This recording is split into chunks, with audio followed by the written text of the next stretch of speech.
Γεια σας, αυτό το βίντεο έχει ένα ιδιαίτερο χαρακτήρα και μου δίνει μεγάλη χαρά, γιατί μέσω αυτού ουσιαστικά θέλω να ανακοινώσω σε εσάς ότι πρόκειται να προσπαθήσω να καταρρίψω ένα παγκόσμιο ρεκόρ στην κατηγορία του Free Immersion στο Γλυκό νερό. Αυτό είναι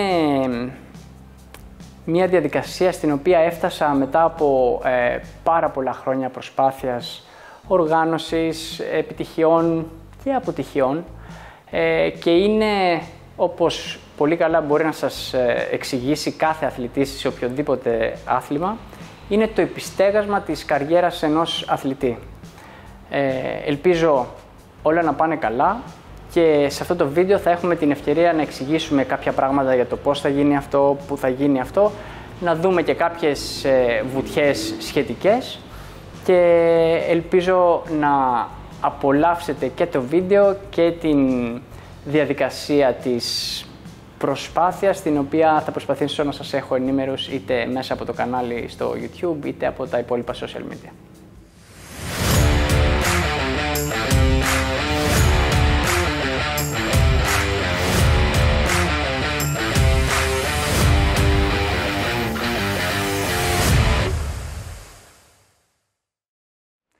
Ας ξεκινήσουμε με το τι είναι αυτό το οποίο θέλω να μοιραστώ μαζί σας.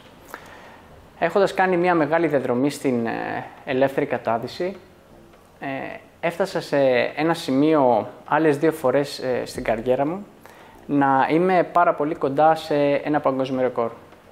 Για διάφορους λόγους, θα το έλεγα τεχνικής ή πολιτικής φύσης, δεν τα έκανα. Αυτό πάντα μου άφηνε στην καρδιά μου, πώς να το πω έτσι, ένα αίσθημα μη ολοκλήρωσης. Έτσι, φτάνοντας σε αυτή την ηλικία και έχοντας κάνει μία πορεία μέσα σε όλα αυτά τα χρόνια, αποφάσισα φέτος να κάνω μία προσπάθεια για ένα παγκόσμιο ρεκόρ στην κατηγορία του Free Immersion σε γλυκό νερό, σε λίμνη. Γιατί όμως κάποιος σαν και εμένα να κυνηγήσει μια τέτοια προσπάθεια, δηλαδή να κάνει ένα παγκόσμιο ρεκόρ? Αν ρωτήσετε όλους τους αθλητές, σε οποιοδήποτε άθλημα, αυτό είναι το μέγιστο, θα μπορούσε να πει κανείς, που μπορεί κάποιος να καταφέρει στην καριέρα του. Και όπως σε αρκετά πράγματα στην ελεύθερη κατάδυση και στο υποβρύχιο κυνήγι είχα την τύχη να είμαι ο πρώτος Έλληνας που τα έχει καταφέρει, έτσι θα ήθελα τώρα στη δύση της καριέρας μου και λίγο πριν ουσιαστικά αποσυρθώ μόνιμα πλέον από την αγωνιστική διαδικασία, θα ήθελα να είναι κάτι τέτοιο αυτό που έχω αφήσει πίσω μου.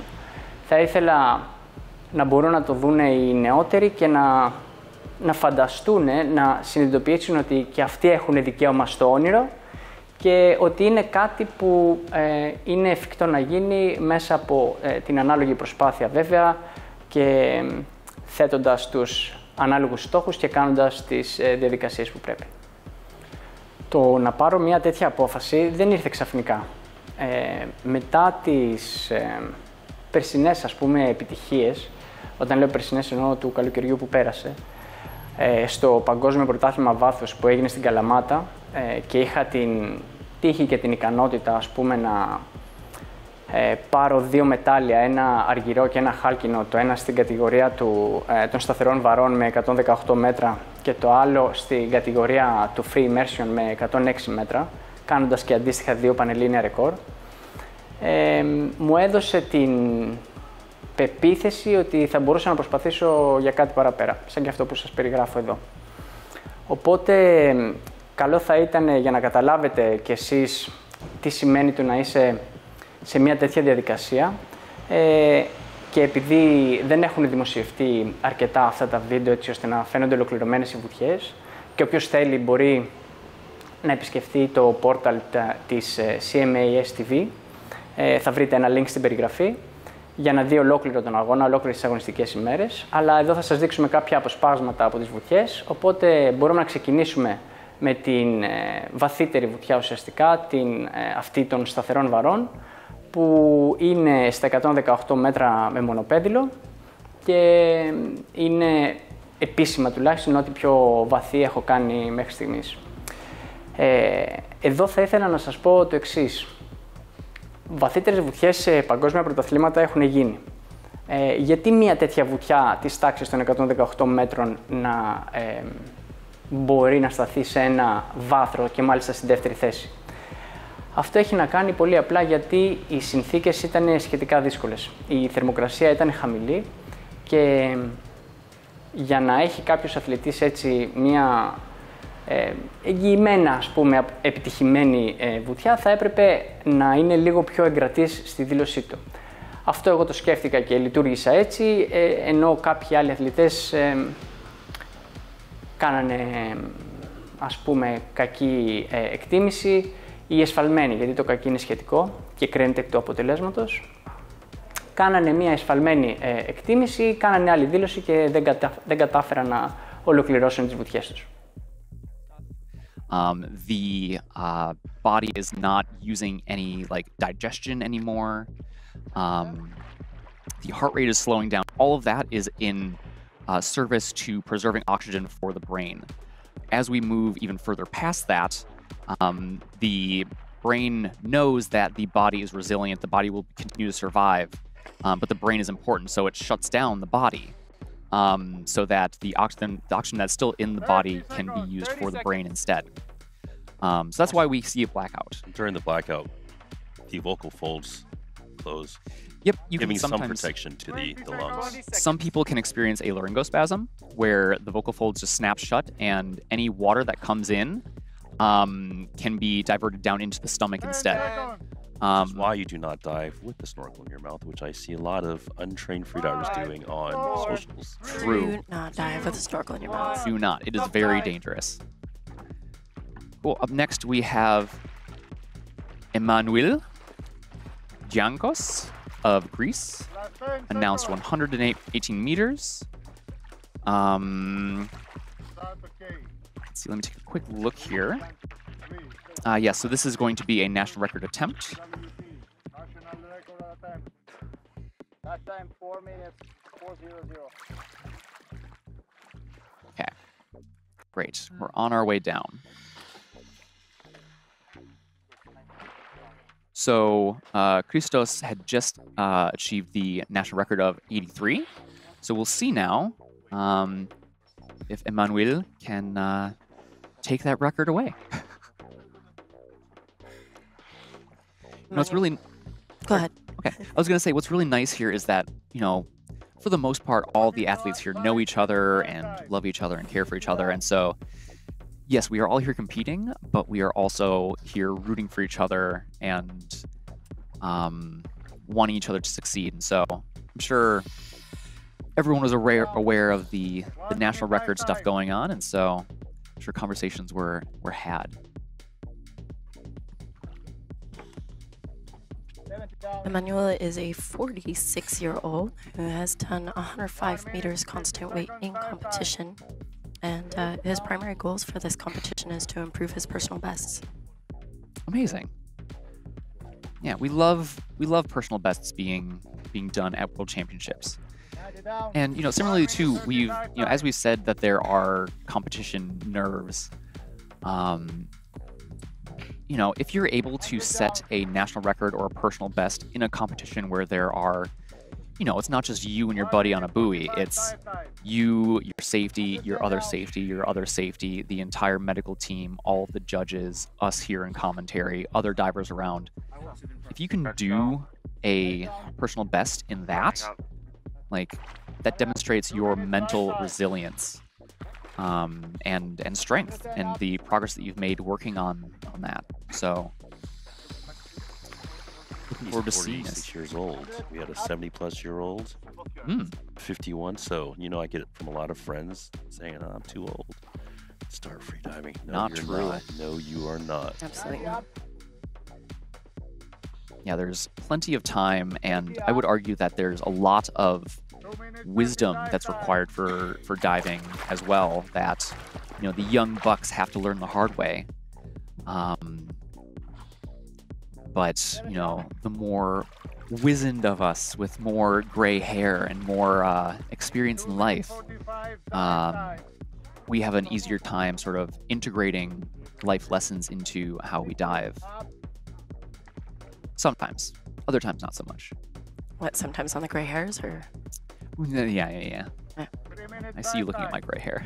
No, I was talking about how I have like 3. Check mine out. Oh, nice. Currently have 3. Got plenty of gray hair up here. All right.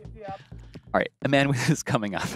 Enough about us and all of our gray hair. 3 minutes 15 dive time. We're at 3:15, I believe. I'm getting a lot of questions about why we can't see the dive times. I know we've done that in the past, and we'll see if we can maybe make that happen between the break. I'm just here to talk.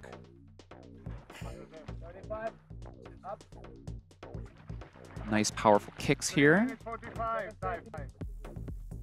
And a few little kicks to maintain that speed, and then one big kick.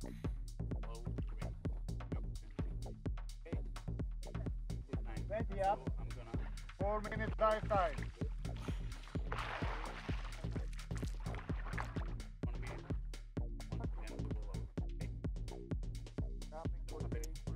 Still looking good. Technique still looking strong. 4 minutes 50 seconds dive time. 4 minutes 50 seconds dive time, I believe I heard. 4 minutes 50? 15. Which is a beefy dive time.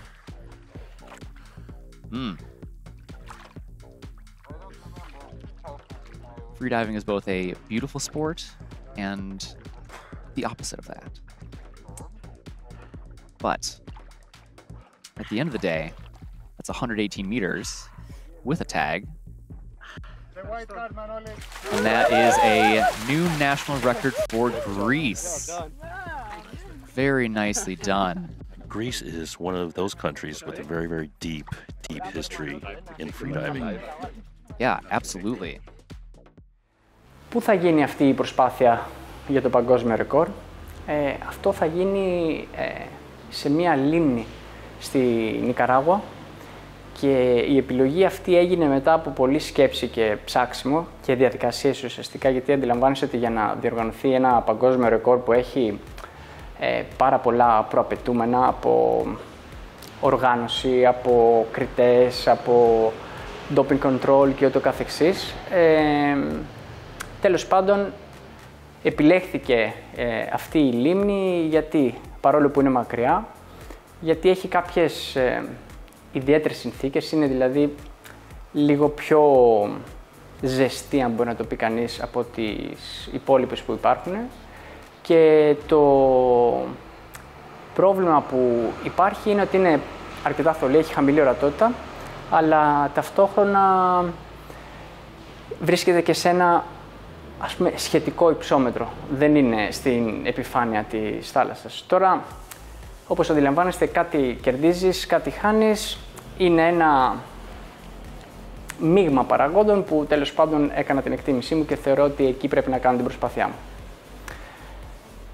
Θα ήθελα, τελειώνοντας αυτό το κομμάτι για το πού πρόκειται να γίνει η βουτιά αυτή και πριν περάσουμε στα επόμενα, να δούμε την αντίστοιχη περσινή βουτιά στο Free Immersion, η οποία μου έδωσε την τρίτη θέση στο Παγκόσμιο Πρωτάθλημα στην Καλαμάτα. Βέβαια αυτή ήταν στα 106 μέτρα, με μια, έτσι πώς να το πω, σε μια ιδιαίτερη μέρα, στην οποία είχε αρκετό κύμα, όπου εγώ ως ψαροδουφεκάς και έχοντας μάθει να αναπνέω μέσα από τον αναπνευστήρα δεν αντιμετώπισα κάποιο πρόβλημα. Αντίστοιχα βέβαια οι συναθλητές μου, επειδή έχουν μάθει να βουτάνε σε πολύ πιο ήρεμα νερά, σε πολύ πιο ζεστά, χωρίς κυματισμό, προστατευμένα και ούτω καθεξής, και αυτή την ημέρα αντιμετώπισαν κάποια προβλήματα και είχαμε πολλές αποτυχημένες προσπάθειες δυστυχώς και blackouts, αλλά βέβαια χωρίς να υπάρχει σε καμία περίπτωση η πιθανότητα να κινδυνεύσει κανείς, απλά πάλι ήταν ζήτημα λάθος εκτιμήσεων και ούτω καθεξής.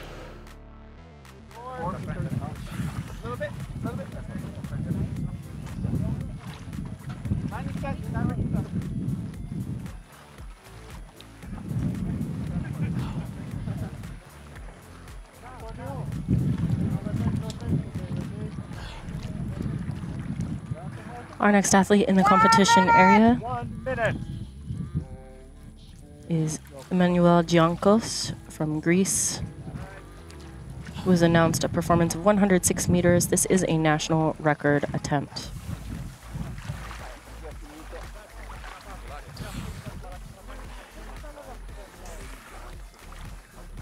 Okay. 103. Landed on and secure. Done. Divers ready. 30 seconds. 20 seconds. 30. Earlier in the competition, Emmanuel received a white card for his constant weight dive to 118 meters. This was also a national record. So far, Emmanuel has had a very strong performance in the competition, and we're looking forward to seeing another amazing dive from him today. 5, 4, 3, 2, 1. Stop time.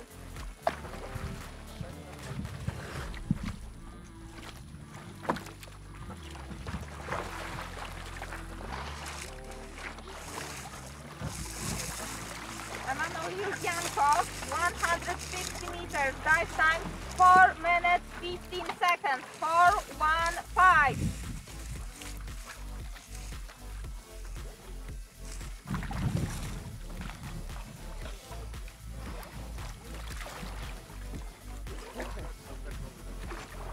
Down.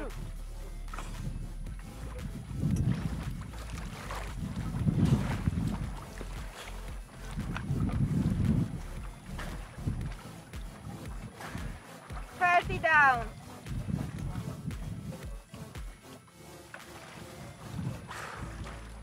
Emmanuel has announced a dive time of 4 minutes and 15 seconds. This is slower than a meter per second.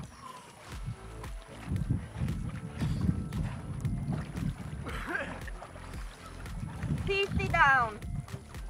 1 minute dive time.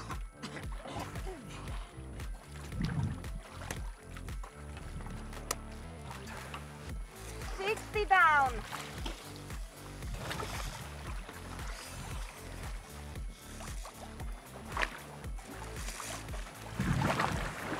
70 down.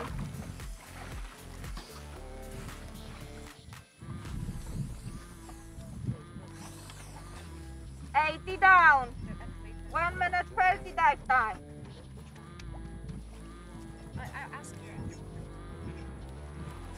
All right, we're roughly at 90 meters here, and Emmanuel is still looking strong.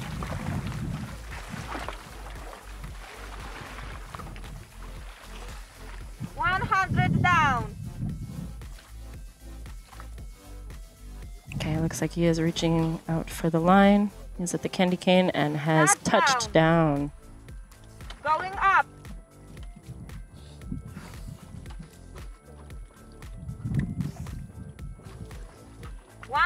Up. 2 minutes. Nice gentle pulls as he works his way back up towards the surface. 90 up.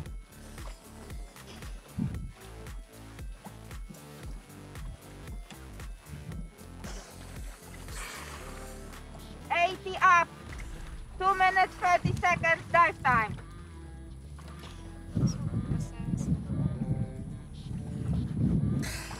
70 up.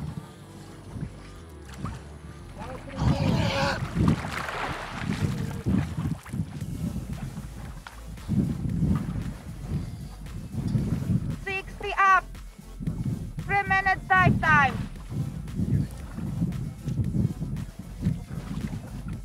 Right now you're getting a close-up view of Emmanuel's technique. He's getting some beautiful glide here, as you see there. He reaches high and releases the line just below the hips there. He's looking nice and relaxed. 40 up.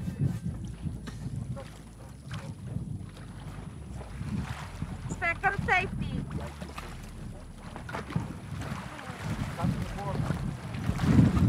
30 up.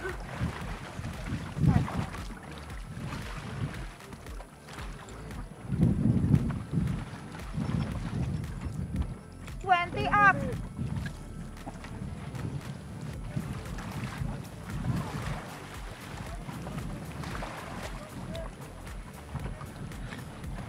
minutes dive time.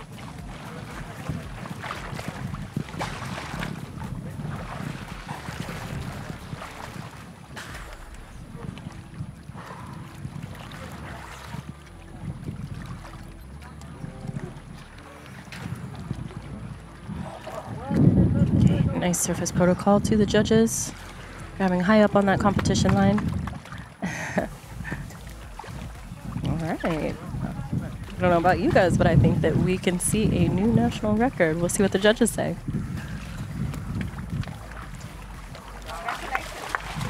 Amazing. So white card and a new national record for Emmanuel Giancos of Greece. Congratulations to Emmanuel. If you are looking forward to seeing the replays of the dives, you can go to freedivingranking.com. You can also find the unofficial results that will be made official later in the day, pending review of the judges. Congratulations to Emmanuel.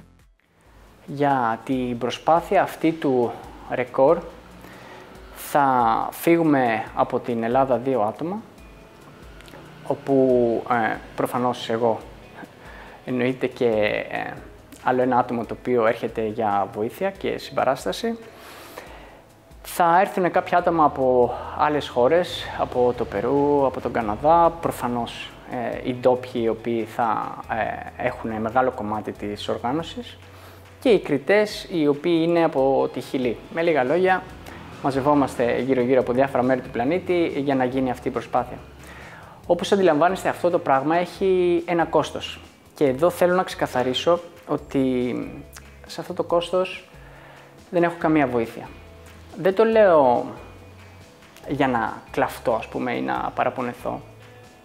Απλά το λέω για να βάλω τα πράγματα σε μία τάξη στο μυαλό των ανθρώπων, γιατί μπορεί κάποιοι από εσάς, το έχω συναντήσει αρκετές φορές, να φαντάζεστε ότι υπάρχουν μεγάλοι χορηγοί ή υπάρχουν ξέρω εγώ, κρατικοί μηχανισμοί ή ομοσπονδία που βοηθάει κτλ. Η αλήθεια είναι ότι αυτό είναι ένα σχετικά καινούριο άθλημα. Μόλις πρόσφατα, δηλαδή, ας πούμε, ξέρω εγώ, γύρω στα 15 χρόνια άρχισε να γίνεται υπό τη σκέπη, ας πούμε, των κρατικών θεσμών και ούτω καθεξής και έχει αρχίσει να παίρνει μία επισημότητα.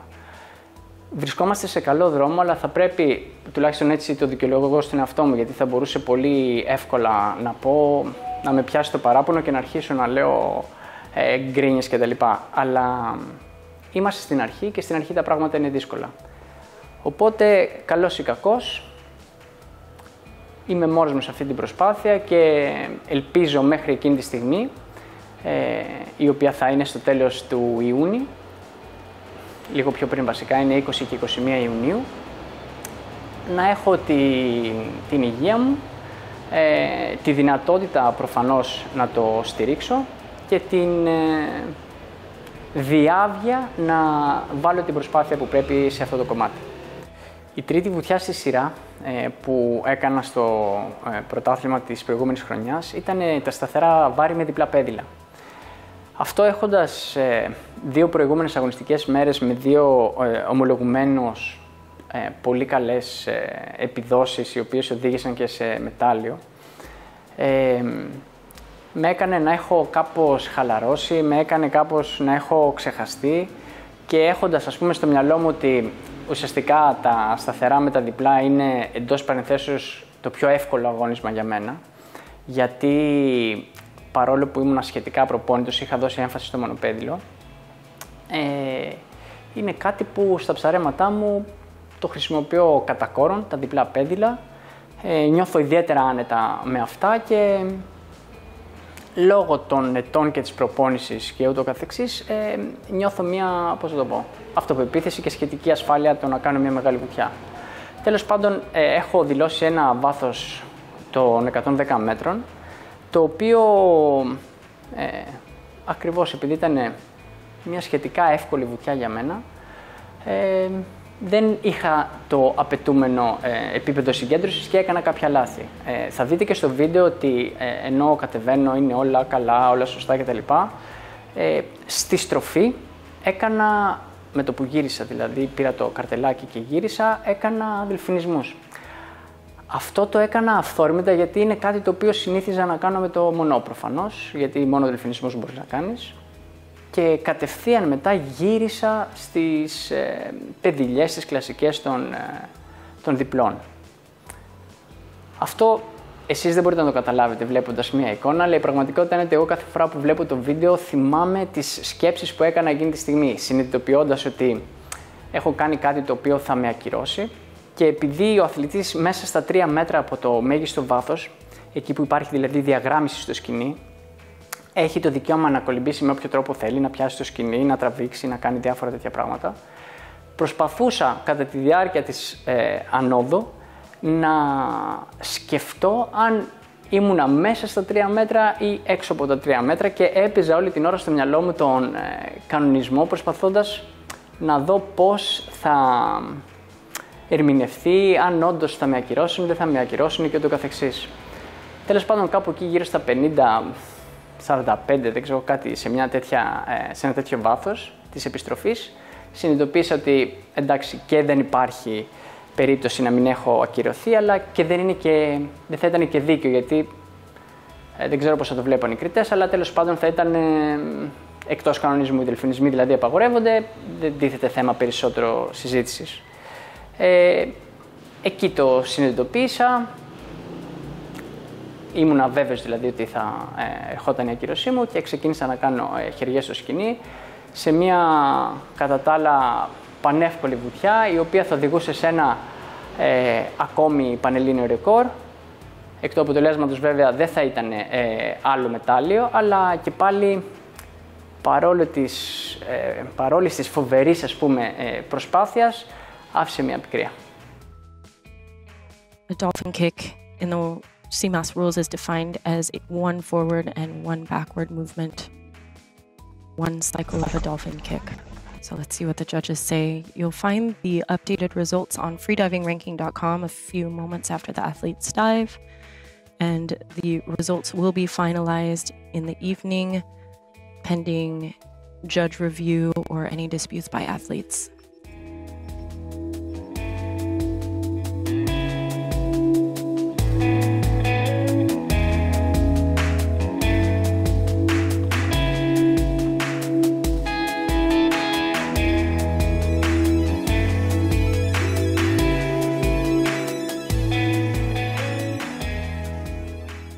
We're 30 meters into the dive of our next athlete. On line 2, Emmanuel Giancos from Greece, who has announced a depth of 110 meters. This is a national record attempt for Greece. Emmanuel has had a very, very lovely competition so far, with a constant weight dive to 118 meters, earning him a white card, a national record, and second place on the podium for this discipline. He then went on to receive a white card for a free immersion dive to 106 meters, earning him third place and a spot on the podium and a bronze medal, as well as a national record. So we are aiming for a third national record here. So if he receives a white card, that will be 3 national records for Greece. You see here very, very beautiful streamlining in his free fall here. Fins are parallel to the line, knees nice and bent, arms down at the side, and the elastics around his legs to help maintain that streamlining. Less than 10 meters to go, and we will soon see the candy cane.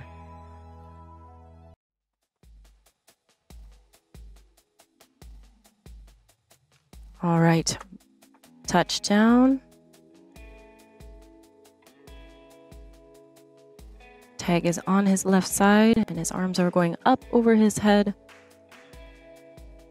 into that arrow position. As you see here, he has some excellent shoulder flexibility for that arrow position, helping him to cut through the water.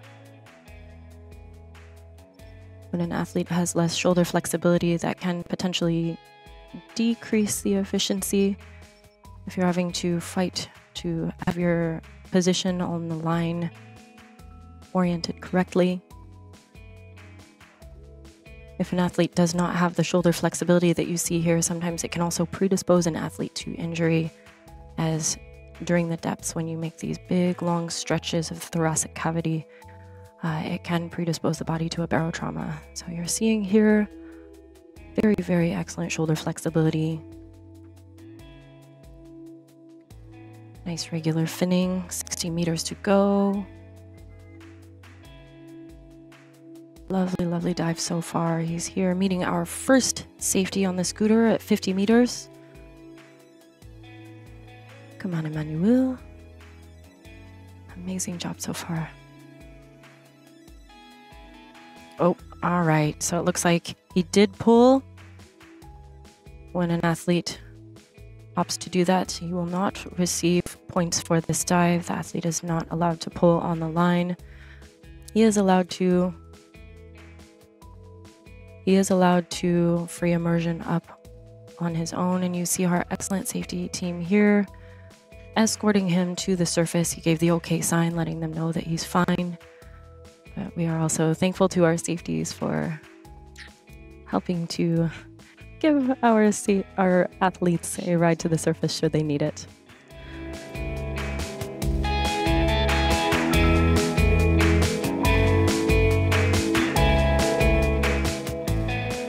All right, so there's that surface protocol there.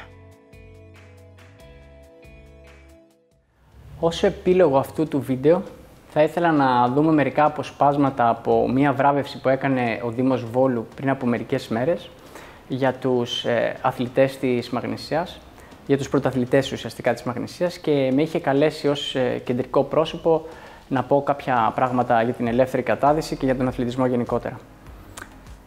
Θέλω σε αυτό το σημείο να πω ότι είναι πολύ ωραίο να σε αναγνωρίζουν οι άνθρωποι που έχεις γύρω σου για τις προσπάθειες που έχεις κάνει, αλλά πρέπει να υπογραμμίσω αυτό ακριβώς, ότι η αναγνώριση πρέπει να έρχεται, να υποστηρίζεται, να προκύπτει ουσιαστικά από την προσπάθεια και από τα αποτελέσματα. Οι δηλώσεις τύπου βουτάω, είμαι ο καλύτερος, κάνω αυτό, κάνω εκείνο το άλλο, χωρίς αποδείξεις και κοροϊδεύοντας ουσιαστικά τον κόσμο, δεν οδηγούν πουθενά. Οδηγούν μόνο σε, πώς θα το πω, σε κακά μονοπάτια, βάζουν τον κόσμο σε κίνδυνο, και εδώ θα πρέπει να αναφέρω ότι έχετε κι εσείς κάτι το οποίο λέγεται ατομική ευθύνη, και όταν διαλέγετε να ακολουθήσετε έναν εκπαιδευτή, έναν υποτιθόμενο αθλητή, μία περσόνα, ας πούμε, των social media, να σας καθοδηγήσει και να σας εξελίξει σαν δίτες, είστε υπεύθυνοι για το αποτέλεσμα που πρόκειται να έχετε. Σας εύχομαι καλή συνέχεια και θα τα πούμε στο επόμενο. Σε μια όμορφη εκδήλωση που διοργάνωσε ο Δήμος Βόλου, βραβεύτηκαν οι κορυφαίοι αθλητές και αθλήτριες των συλλόγων της πόλης μας. Ο Αντίδημαρχος Αθλητισμού Γιώργος Βλιώρας επεσήμανε μεταξύ άλλων ότι ο Δήμος Βόλου στηρίζει τον αριστεχνικό αθλητισμό παρέχοντας ποιοτικές υποδομές και εγκαταστάσεις. Όπως κάθε χρόνο, έτσι και φέτος, ήρθαμε εδώ να ευχαριστήσουμε, να τιμήσουμε, να χειροκροτήσουμε τα παιδιά που προσπάθησαν πολύ και έφεραν κάποιες επιτυχίες, οι οποίες φυσικά αντανακλούν και στους ίδιους αλλά και στην ίδια την πόλη, γιατί μην ξεχνάμε ότι όλα αυτά τα παιδιά που βραβεύουμε είναι δικά μας παιδιά, είναι από εδώ. Ο Δήμος Βόλου, πέραν της βράβευσης και αυτά, στηρίζει αυτά τα παιδιά παραχωρώντας και δίνοντας εγκαταστάσεις όσο δυνατόν πιο ποιοτικές, προσπαθώντας καθημερινά να τις κρατάμε σε πολύ ψηλό επίπεδο. Είμαστε πόλη που έχουμε πάρα πολλές αθλητικές εγκαταστάσεις σε όλα τα αθλήματα και αυτό νομίζω κάνει ευκολότερη ζωή των αθλητών. Αυτό που έχω να πω εγώ που είναι σημαντικό και είναι, ναι μεν θα χειροκροτήσουμε αυτά τα παιδιά εδώ που φέραν κάποιες επιτυχίες, υπάρχουν όμως και αυτά τα παιδιά που δεν καταφέραν για πολλούς και διαφόρους λόγους να φτάσουν εκεί, που προσπάθησαν. Εμείς θα συνεχίσουμε να τους στηρίζουμε όλους και ευελπιστούμε του χρόνου να είναι ακόμα περισσότερο. Κατά την έναρξη της εκδήλωσης, βραβεύτηκαν δύο άνθρωποι που έχουν κατακτήσει αντίστοιχα τις μεγαλύτερες κορυφές και τα μεγαλύτερα βάθη παγκοσμίως. Πρόκειται για τον Νίκο Μαγκίτσι και τον Παγκόσμιο Πρωταθλητή Μανώλη Γιάνκο. Είναι μεγάλη τιμή και χαρά να βρίσκομαι ανάμεσά σας και αναφέρομαι κυρίως στους αθλητές. Και αυτό είναι γιατί έχετε διακριθεί. Και δεν είναι οι διακρίσεις που σας κάνουν να ξεχωρίζετε, αλλά το γεγονός ότι έχετε δουλέψει πάρα πολύ και αυτό είναι που σας κάνει και ξεχωρίζετε.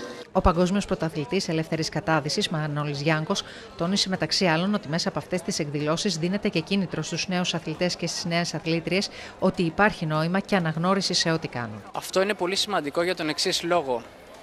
Για κάποιον σαν και εμένα, ο οποίος έχει κάνει τη διαδρομή του, έχει περάσει κάποια χρόνια κτλ., έχει κατασταλάξει ας πούμε κάπως, δεν είναι τόσο πολύ η προσωπική επιβράβευση ή, πώς θα το πω, η ανάδειξη. Το θέμα είναι ότι με την παρουσία τη δική μου ή αντίστοιχα και του Νίκου, μπορεί τα παιδιά, μπορεί ο κόσμος ο απλός, αυτοί που βλέπουν, παρακολουθούν τέτοιες εκδηλώσεις, να συνειδητοποιήσουν ότι υπάρχει νόημα, υπάρχει αναγνώριση και ίσως αξίζει δηλαδή να ασχοληθούν και να ακολουθήσουν, να κάνουν μια τέτοια προσπάθεια σε όλη τους τη ζωή.